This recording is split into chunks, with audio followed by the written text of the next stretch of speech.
Vamos iniciar o estudo dos transistores de efeito de campo, lembrando que este material, tanto o material escrito quanto as imagens, foram baseados e, em grande parte, extraídos do livro de dispositivos eletrônicos de autoria de Boylestad Naschelski. Os transistores de efeito de campo, assim como os transistores bipolares de junção, são componentes a 3 terminais. Por que eles se chamam FET? Do inglês Field Effect Transistor, transistores de efeito de campo. Então, os 3 terminais aos quais eu me referi são denominados de gate, letra G, dreno, letra D, e source, ou fonte, letra S.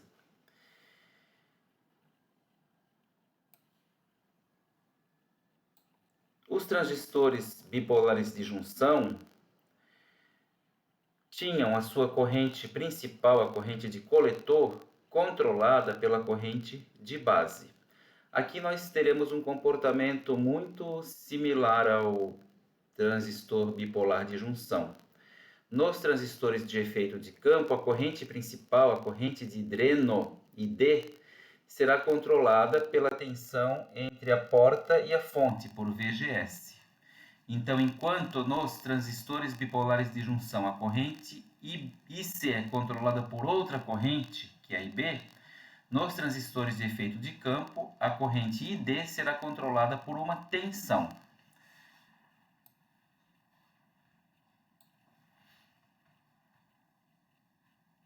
Os transistores de efeito de campo, eles vão diferir dos transistores bipolares de junção, porque eles têm uma resposta muito mais rápida para sinais de alta frequência, sendo por isso muito aplicados em circuitos digitais. Os FETs, eles são classificados em 2 grandes famílias, chamados de uma delas de JFET e outra de MOSFET. A família MOSFET também é chamada de IGFET, ou seja, transistor de efeito de campo com porta isolada, isolated gate. E MOSFET é metal óxido semicondutor transistor de efeito de campo, ou seja, transistor de efeito de campo cuja conexão do terminal de gate é feita com uma camada de óxido, o que vai propiciar o isolamento desse terminal do corpo do componente. Por isso, isolated gate. Por quê? Porque o terminal de gate, o terminal de porta, será isolado eletricamente do corpo do componente.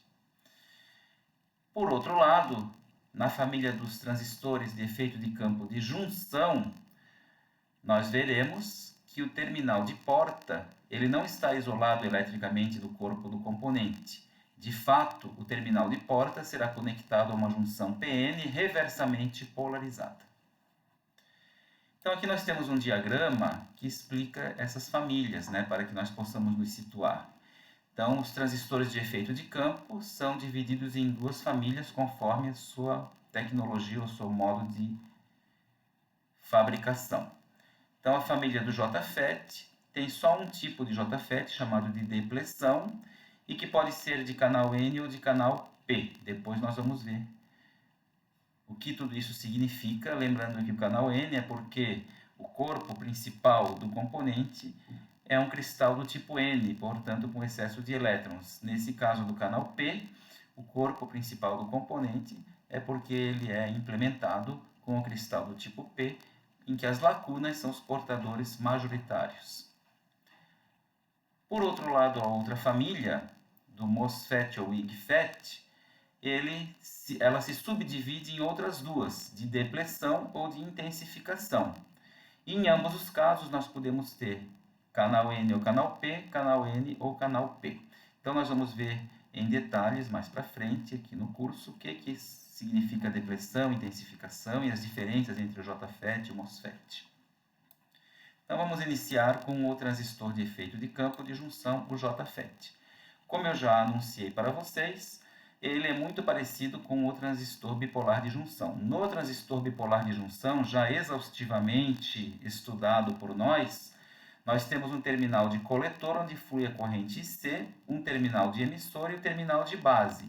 A corrente de controle é a corrente de base, ela que controla a corrente IC, pela famosa equação IC igual a beta IB na região ativa. No transistor de efeito de campo, nós teremos o terminal de dreno, o terminal de gate e o terminal de fonte. E a tensão entre gate e fonte, ou entre porta e fonte, é que vai controlar a corrente ID.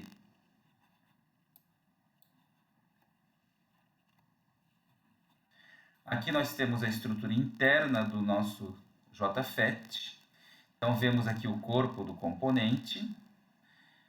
A parte principal dele, nesse caso, é um cristal do tipo N, por isso esse aqui é um do tipo N, onde são difundidos aqui na lateral duas regiões P. Essas regiões são interligadas com um fio e isto constituirá o terminal de porta ou gate. A partir do momento que nós difundimos regiões do tipo P aqui nas laterais, nesta região cinza escura aqui, forma-se uma barreira de depleção, uma região de depleção. O terminal de cima é denominado de dreno, o de baixo de fonte. Aqui nós temos o símbolo para o JFET. Por que é JFET? Porque ele tem uma junção aqui, ó. JFET é por causa dessa junção. Junção PN, como se fosse simulando um diodo, né? Um diodo desse lado e um diodo desse lado. Então, aqui nós temos o símbolo. Vejam que para o canal N, a flechinha do terminal de gate entra no componente, a indicar a polarização direta da junção PN do gate para o corpo do componente. No de canal P, nós teremos a situação inversa. Aqui onde é N passa a ser P e onde é P passa a ser N. Então, a polarização direta seria do P para o N, por isso a flechinha aqui está saindo.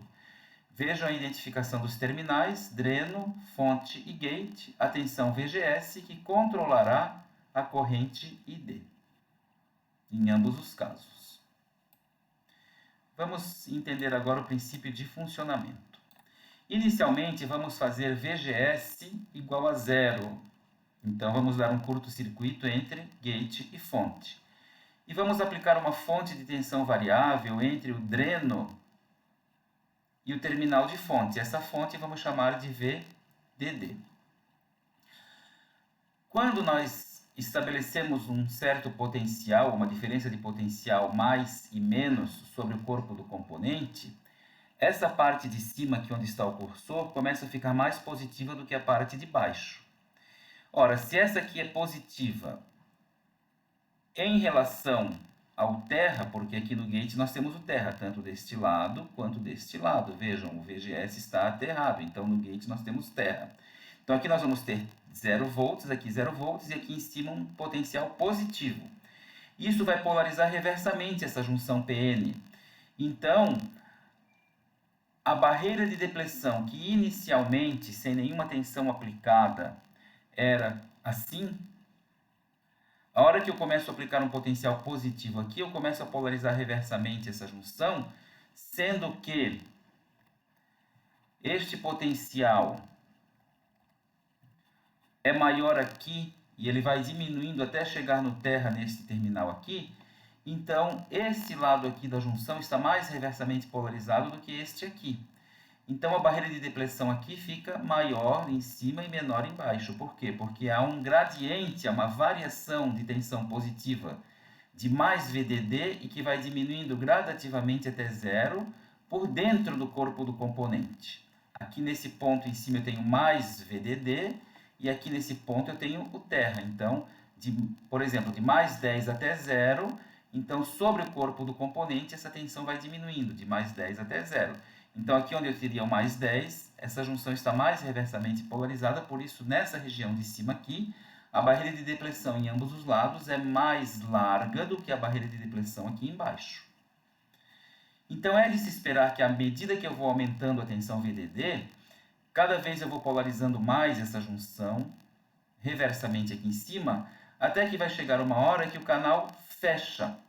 A barreira de depressão do lado direito vai encontrar a barreira de depressão do lado esquerdo e o canal fecha.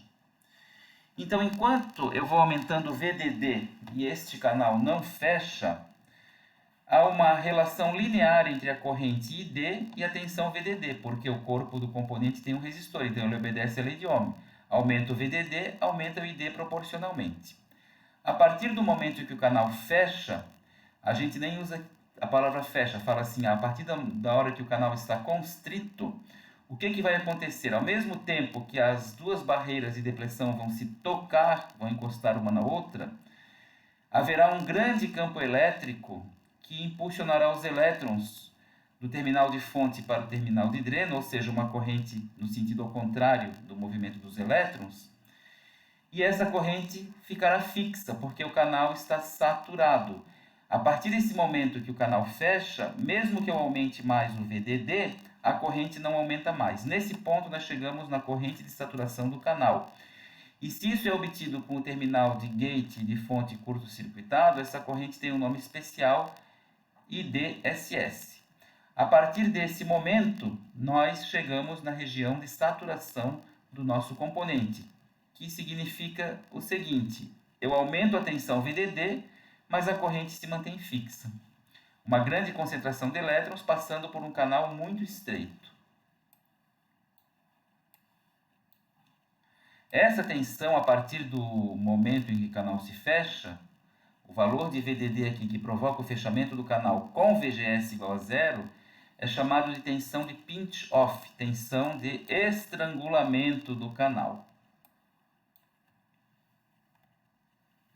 Então, aqui nós temos essa representação.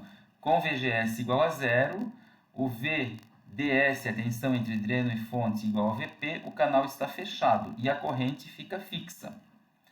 Agora, imagine que eu vou aumentando cada vez mais essa tensão aqui. Vai chegar um ponto em que o campo elétrico dentro do corpo do componente será tão alto que provocará uma avalanche de elétrons, semelhante àquela que há nos diodos reversamente polarizados, e essa corrente danificará o componente. A tensão a partir do qual acontece essa avalanche é chamada de BVDRR, ou BVRSS. Então, o fabricante fornece para nós. Aqui nós temos uma curva que mostra um pouquinho o comportamento do nosso componente. Enquanto eu estou subindo a tensão VDS de 0 até a tensão de estrangulamento, o canal não está fechado. Para aumentos de tensão, ocorrem aumentos de corrente proporcionais, representados por esta reta aqui. Quando eu atinjo a tensão VDS igual a VP, vejam o eixo VDS e D por VDS. Quando eu atinjo VDS igual a VP, o canal fica saturado. Mesmo que eu aumente mais o VDS, o ID fica fixo em IDSS com VGS igual a zero. Aqui não está representado, mas se eu aumentasse indefinidamente a tensão VDS, haveria um momento que a corrente subiria abruptamente, evidenciando a região de avalanche para o nosso componente.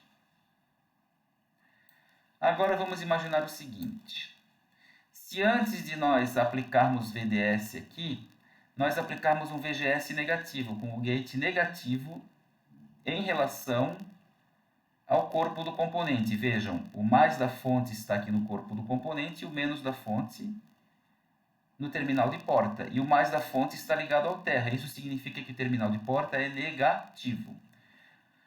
Quando eu faço o terminal de porta negativo, eu previamente já estou polarizando reversamente essa junção, já larguei a barreira de depressão. Então, à medida que eu aumento o VDS, eu vou precisar de menos tensão em VDS para provocar a constrição do canal, ou seja, o canal vai fechar com um valor menor de VDS, porque já havia um VGS prévio polarizando reversamente a junção e alargando a barreira de depressão. Isso faz nós pensarmos o seguinte, que para um VDS menor, nós atingiremos a saturação do canal, porque já tinha um VGS previamente aplicado. De tal forma que a tensão de pinch-off, a tensão de estrangulamento do canal, vai ser o VDS mais o VGS. A tensão reversa sobre a junção PN, eu tenho que sair deste lado da junção e chegar neste lado. Se eu sair daqui por este caminho, eu vou encontrar mais VDS mais VGS. Então, sobre a junção reversamente polarizada, eu vou ter a tensão aplicada entre dreno e fonte, mais a tensão aplicada entre fonte e porta. Ora, se a tensão total aplicada à junção reversamente polarizada é a soma desta mais esta, a hora que a soma desta mais esta atingir VP, será o momento em que eu atingir a tensão de constrição do canal. Se a tensão de constrição do canal é fixa, fica fácil de perceber que se eu já tiver um VGS previamente aplicado, eu preciso de menos VDS para atingir a tensão de constrição do canal, ou VP.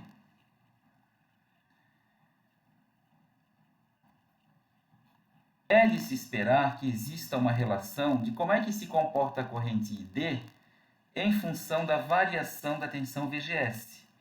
Me parece que quanto mais eu aumento o VGS, ou quanto mais negativo eu faço o gate, menor será a corrente em que o canal vai saturar. Por quê? Porque eu já estarei mais próximo do VP. Ou seja, quanto maior for o VGS, menos VDS eu preciso para atingir a tensão de constrição do canal. Esta relação é chamada equação de Shockley. Então, nós temos o que aqui na equação de Shockley? A dependência do ID em função do VGS. Percebam, o IDSS e o VP são fixos, são características dadas pelo fabricante. Então, nós temos aqui que à medida que o VGS aumenta, o ID diminui, porque é 1 menos este fator. E este fator no máximo vai ser 1, porque o VGS poderá ser no máximo igual a VP. Porque quando o VGS atinge VP,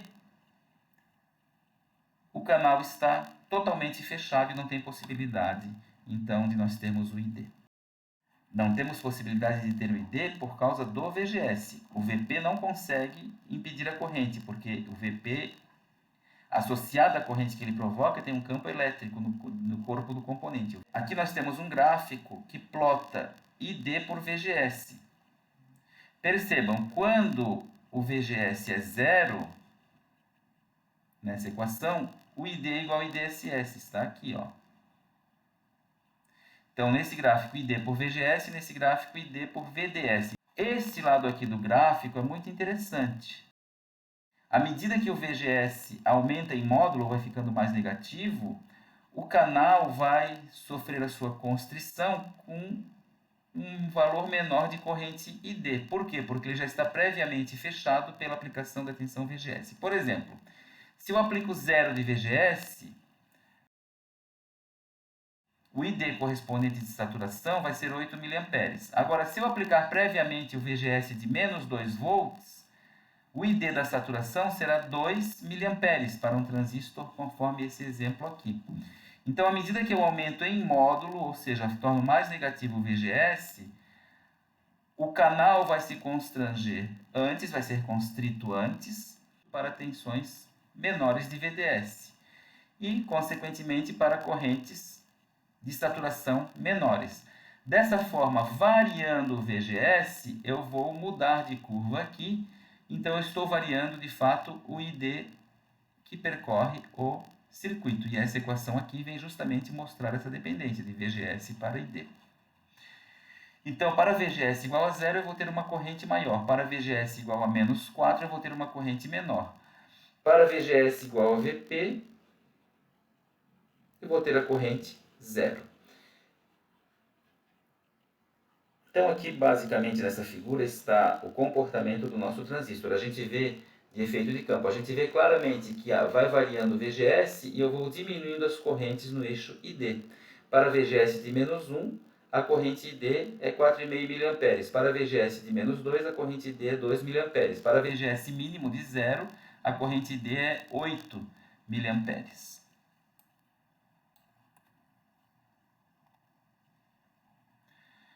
Aquelas curvas lá em cima sugerem alguns modos de operação de um JFET. E esses modos estão descritos nesta figurinha aqui.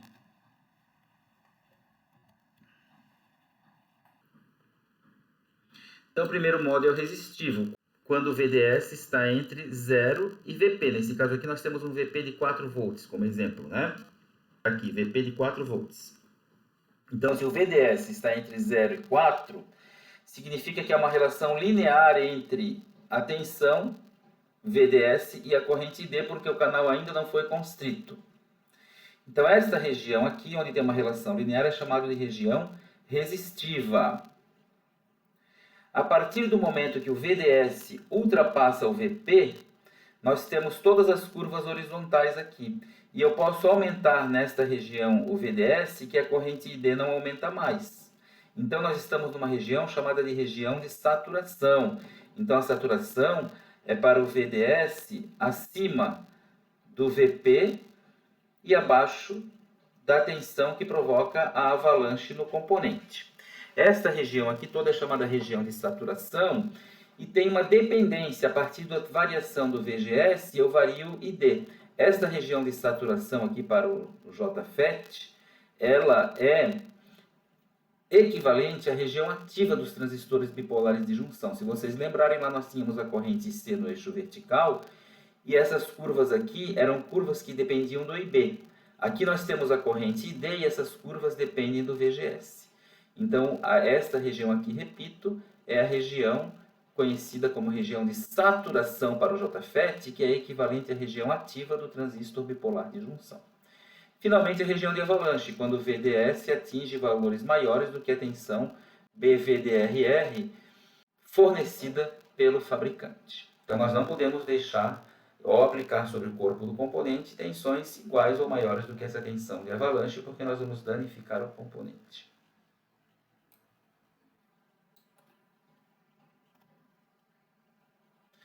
Aqui tem uma tabela de comparação entre o JFET e o transistor bipolar de junção. Então, aqui nós temos o transistor bipolar de junção, o terminal de coletor, o terminal de emissor, o terminal de base, a corrente de base. Na região ativa, o VB é aproximadamente 0,6, 0,7 volts e IC igual a beta IB, na região ativa. Aqui nós temos a região de saturação, que é equivalente à região ativa, né? A região de saturação do JFET. Nessa região, como nós temos a nossa corrente de gate inserida em uma junção PN reversamente polarizada, ela é praticamente zero. Apenas vai circular pela junção PN reversamente polarizada aquela corrente dos portadores minoritários, ou seja, da ordem de nanoamperes, para o silício e microamperes para o germânio, que para a maior parte das aplicações do dia a dia a gente pode considerar nula. Então a corrente de gate aqui é praticamente nula.